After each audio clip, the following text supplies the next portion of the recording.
Сонымен, мінезіңізді өзгерту үшін не істеу керек? Бұл тұрғыда психологтар сізге қандай ақыл айтады, білгіңіз келе ме? Онда суреттегі 6 алманың бірін таңдаңыз. Өз басым, тағдыр ғой, көнеміз ғой, көнбегенде қайтамыз дегендермен мүлдем келіспеймін. Тағдыр бұл таңдау. Өміріңіздің қандай болмағы таңдаған мамандығыңызға, көп қыз бен жігіттің ішінен таңдаған жарыңызбен қатар мінезіңізге байланысты. Меніңше, кез келген адам мінезінің кейбір тұстарын өзгерту арқылы өміріне өзгеріс енгізе алады.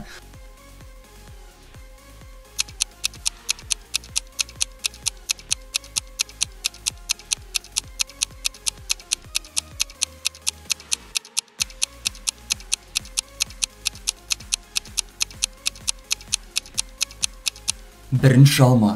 Қиындықты, бақытсыздықты салмақты қабылдай білесіз. Басыңызды бұлт шала қалса, кейбіреулер секілді еңсеңіз иіліп, өмірден түңілмейсіз. Өмір алдыңызға тосқан тосқауылдан, сынақтардан оңай өте аласыз. Айналаңыздағы адамдардың пікірі сіз үшін бос әңгіме. Сіздің адресіңізге бағытталған жағымсыз пікірлер мен өсектерді елей бермейсіз.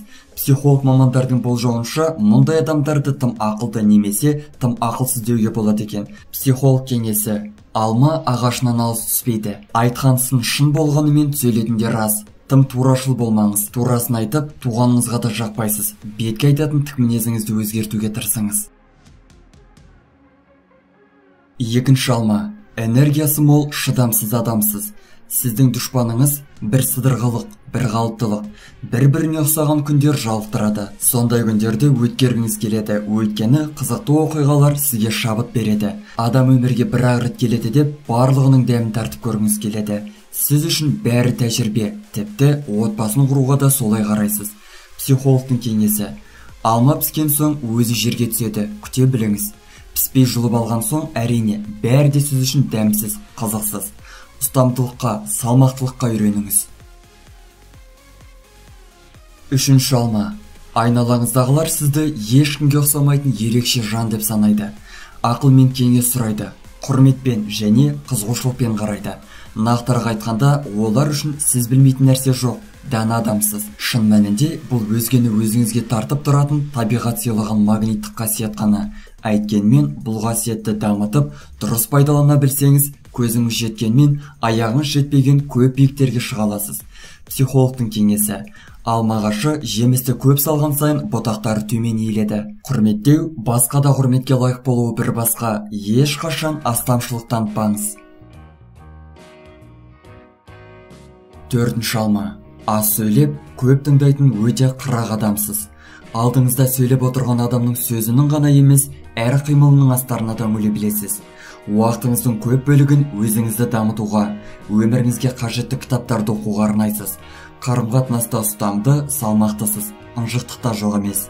Тек өзіңізге ең жақын адамдардың ортасында ғана өзіңізді еркін сезіне аласыз. Психологтың кеңесі: оқығаныңыз бен білетініңіз көп болғанымен, оны қажетіңізге жарата алмайсыз. Пайдасы жоқ. Көрсетпесеңіз, ешкім көрмейді. Ашық болыңыз. Бесінші алма. Өмір керемет. Бұл сіздің өмірлік девизіңіз. Өзгенің жетістігіне шын көңілмен қуана аласыз. Тіпті сіз жауған жаңбырға, күнге қарап та қуанып, өмірден ләззат таба аласыз. Көңілі ақ, жүрегі таза адамсыз. Сіздің риясыз күлкіңіздің өзі айналаңыздағы адамдарға қуаныш сыйлай алады. Бәрін қуантқыңыз келеді-ау, бірақ бұл мүмкін емес. Психологтың сізге берер кеңесі: құрт тәтті алмаға түседі. Кейде қышқылдау да бола біліңіз. Алтыншы алма.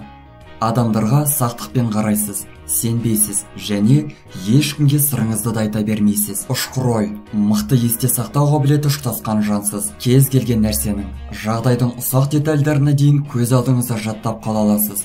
Бұл сіздің ерекшелігіңіз, алайда бұның жаман жағы да бар. Реніш пен өкпені ұзақ жыл ұмыта алмай жүресіз. Сізді өкпешіл, кекшіл, шағымданғыш адамдар тобына қосуға да болады. Психологтың кеңесі: жеріне қарай жемісі.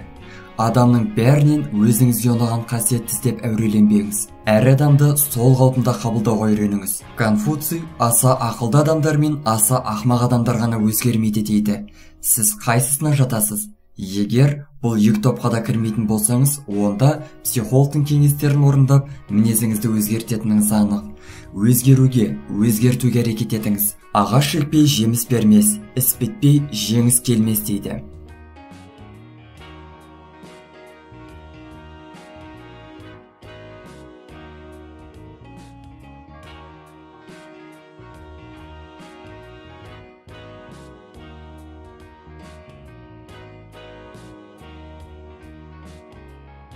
Достар, біздің каналға жазылып, лайк басуды ұмытпаңыздар.